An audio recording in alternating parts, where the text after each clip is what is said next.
नमस्कार दोस्तों, मैं संजय जैन एक बार फिर से आपके सामने हाजिर हूँ। आज हम चर्चा करेंगे जब भी राहु खाना नंबर 11 में होगा। खाना नंबर 11 जो है लाल किताब में शनि का पक्का घर है। खाना नंबर 10 और 11 जो है वो शनि के पक्के घर हैं और खाना नंबर 11 जो है वो बृहस्पति का दरबार भी है। जब भी राहु खाना नंबर 11 में होगा तब 16 वर्ष की उम्र यानी बृहस्पति की जो आयु गिनी है लाल किताब में, उस उम्र तक गुरु की उम्र तक या पिता की उम्र तक, 16 वर्ष जो गुरु की उम्र है या फिर पिता की उम्र तक राहु का असर जो होगा वो रुपए पैसों के लिए तो अच्छा रहेगा। ये राहु जब भी खाना नंबर 11 में नेक हालात का बैठा हो तब ये बात बोली गई है। इसके अलावा राहु 11 के वक्त जब शनि या केतु खाना नंबर 1 में बैठ जाएं या 3 में बैठ जाएं तो ऐसा इंसान अपनी मेहनत और नसीब से तरक्की करता है और ऐसा इंसान कभी किसी को धोखा नहीं दे सकता और ना ही ऐसा इंसान कभी भी अपने माता पिता से फाइनेंशियल या किसी भी तरह की हेल्प लेगा अपनी प्रोग्रेस में। वो अपनी तरक्की खुद करेगा, अपना नसीब खुद बनाता, वो इतना मेहनत का इंसान होता है राहु खाना नंबर नेक के वक्त।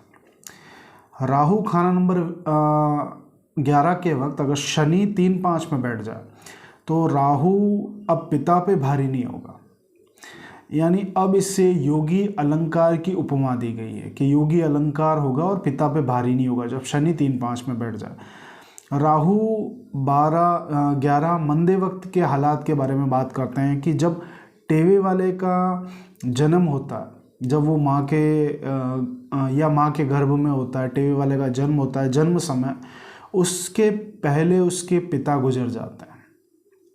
ये खाना नंबर राहु 11 की मंदी निशानी है कि उसके पिता गुजर जाते हैं। और इसकी जो या फिर इसकी एक हद गिनी गई है जो लाल किताब बताती है कि अमूमन 11 माह उसका जन्म का समय, जन्म होता है उसके 11 माह है या फिर 11 साल है और हद जो आखिरी उसकी हद होती है वो 21 वर्ष गिनी है लाल किताब में कि 21 वर्ष पूरा होने से पहले पिता के सुख खराब हो जाते हैं या तो पिता गुजर जाते हैं या बृहस्पति के कारोबार, पिता जो है वो बृहस्पति माना या बृहस्पति के कारोबार है, बृहस्पति के ताल्लुकात है, बृहस्पति से संबंधित रिश्तेदार ये खत्म हो जाते हैं या उनसे ताल्लुक जो होते हैं ना, उनसे रिश्ते जो होते हैं वो ख़त्म हो जाया करते हैं राहु खाना नंबर 11 मंदे वक्त के, ये लाल किताब कहती है। अगर किसी तरह कोई बाकी भी होगा तो सोने से खाक हो चुका होगा, सोने से खाक हो चुका होगा, जैसे किसी बेईमान की कसम पे एतबार कर लिया जाए। मान लो आपने किसी धोखेबाज की कसम पे आपने एतबार कर लिया, विश्वास कर लिया और अचानक धोखा हो जाए, ये राहु अचानक धोखा जो खाना नंबर 11 राहु मंदा है।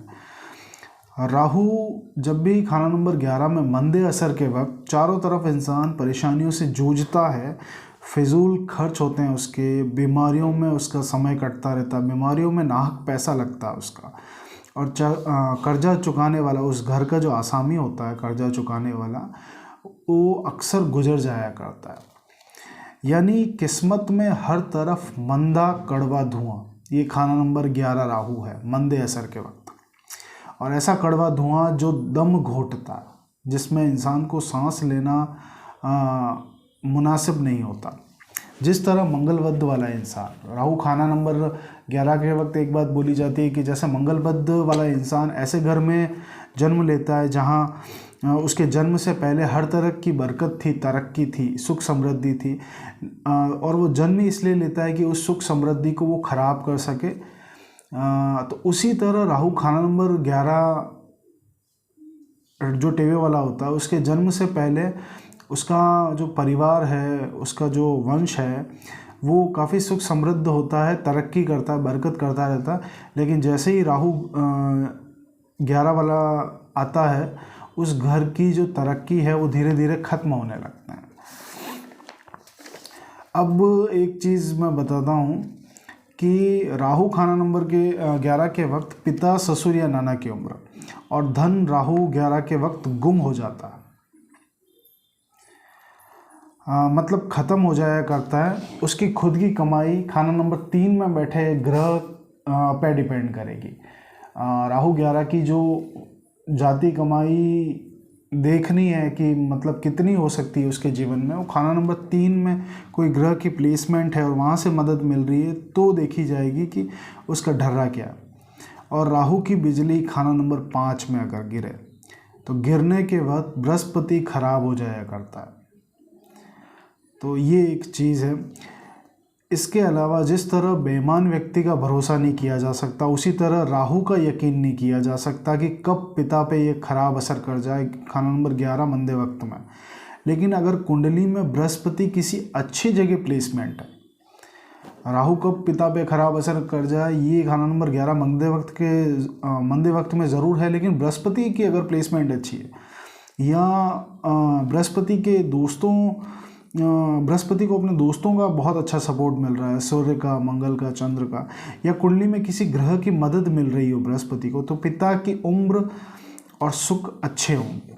अगर बृहस्पति अच्छा है तो ये असर पिता पे नहीं होगा। राहु खाना नंबर 11 का जो मैंने असर बोला ये पिता पे नहीं होगा। हो सकता है कि उस टेवे वाले पे बाद में यही असर, सिमिलर असर आवे, या ये असर उसके ससुर या नाना पे हो सकता होगा ज़रूर। ये कहीं ना कहीं इसकी संभावना है, पॉसिबिलिटी है कि होगा ज़रूर ये असर, चाहे टेवे वाले पे हो बाद में उसकी लाइफ में, चाहे उसके ससुर या नाना पे हो। राहु 11 मंदे वक्त में दादा और पोते का जो साथ है, बाबा पोते का, वो ज़्यादा नहीं गिना करते हैं और हमेशा कई बार उनकी जुदाई होगी और कई बार बहुत जल्दी होगी। अब एक चीज़ और मैं बताता हूँ कि राहु खाना नंबर 11 में मंदे वक्त में जब खाना नंबर 2 में किसी ग्रह की प्लेसमेंट है या खाना नंबर 2 से जुड़ी हुई चीज़ें हैं, दुनियावी इज्जत कह लें, उसे ससुराल कह लें, बैंक डिपॉजिट कह लें, उन सभी पे राहु का कड़वा धुआं कहीं ना कहीं मंडराता होगा। और जन्म समय की दौलत और जन्म के समय की जो दौलत इकट्ठी कर रखी है वो 36 वर्ष, टेवे वाले के 36 वर्ष की उम्र तक शेफर हो जाएगी, यानी कि गुम हो जाएगी। ये राहु 11 और अगर सेकंड हाउस में कोई ग्रह की प्लेसमेंट है या अगर नहीं भी है तो उससे संबंधित जो चीज़ें हैं वो 36 वर्ष की उम्र तक सिफर हो जाया करती हैं, गुम हो जाया करती हैं। बने बनाए काम बिगाड़ देता है राहु 11 मंदा असर का। इसके अलावा अगर राहु के वक्त मंगल 3 हो तो उसके भाई की गर्दन में कोई ना कोई इंजरी हुई होगी, गर्दन में कोई तकलीफ़ हुई होगी या तकलीफ़ होगी, या फिर उसके जो चाचा हैं वो निसंतान होंगे या फिर अपाहिज होंगे। ये एक निशानी है राहु 11 मंदे की।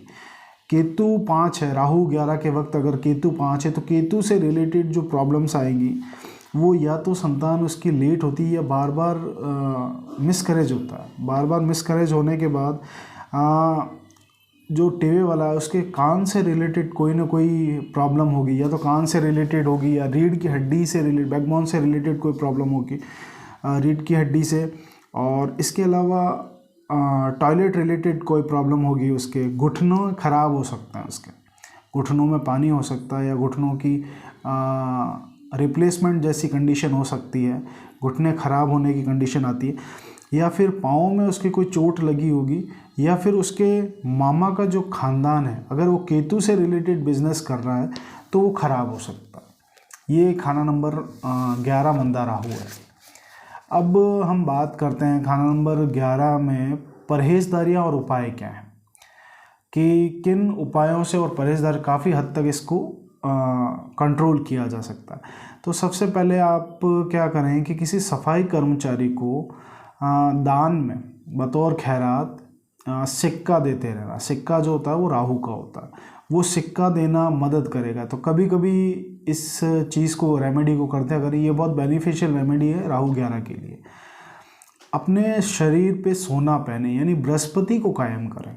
सोना पहनना राहु 11 में सिर्फ मददगार ही नहीं होगा, सोना पहनना ज़रूरी होगा, क्योंकि जब तक पिता है तब तक तो बृहस्पति कायम है। पिता के जाने के बाद आपको बृहस्पति कायम करना ज़रूरी हो जाएगा। मदद तो है ही है, मदद के ऊपर भी है, वो ज़्यादा ज़रूरी है, तो इसलिए ज़रूरी बोला गया है खाना नंबर 11 में। बिजली इलेक्ट्रॉनिक्स के काम हैं, या नीलम की अंगूठी का कारोबार है, या राहु से संबंधित जो ताल्लुक़ हैं, ये ताल्लुक राहु से रिलेटेड ज़्यादा चीज़ें करना बृहस्पति को ख़राब करेगा।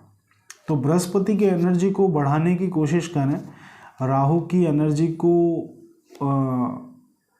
रोकने वाले उपाय करें। इसके अलावा अगर बृहस्पति 3-11 में हो तो सोने की बजाय अब जिस्म पे लोहा जो है वो ज़्यादा मदद देगा। जैसे मध्यमा अंगूठी में पहनते हैं, शनि की वो नाल पहनते हैं, शनि मुद्रिका पहनते हैं, तो इस तरह से जिस्म पे लोहा कायम करना मदद देगा। और राहु का जो जहर है वो चांदी के गिलास में पानी पीने से घटता रहेगा, क्योंकि चंद्रमा है जो है यहाँ कंट्रोल करेगा उसको। तो चांदी के चांदी के गिलास में पानी पीना शुरू करें। ये काफ़ी हद तक बेनिफिशियल है। चांदी के गिलास में पानी पीना, मानसिक शांति मिलती है इससे, फाइनेंशियल बहुत सारी चीज़ें सही होने लगती हैं आपकी, चंद्रमा पॉजिटिव होने लगता है। इसका जो सेपरेट वीडियो आप देख सकते हैं, मैंने सेपरेट वीडियो बना रखा है चांदी के गिलास पे। तो इसके अलावा उम्मीद करता हूँ ये वीडियो आपको पसंद आया होगा। अगर आप मेरे से कोई भी कंसल्टेंसी चाहते हैं तो मैं अपना नंबर डिस्क्रिप्शन में दे दूँगा, आप व्हाट्सएप पे मुझे संपर्क कर सकते हैं। मैं आपकी मदद करने की कोशिश करूँगा। धन्यवाद।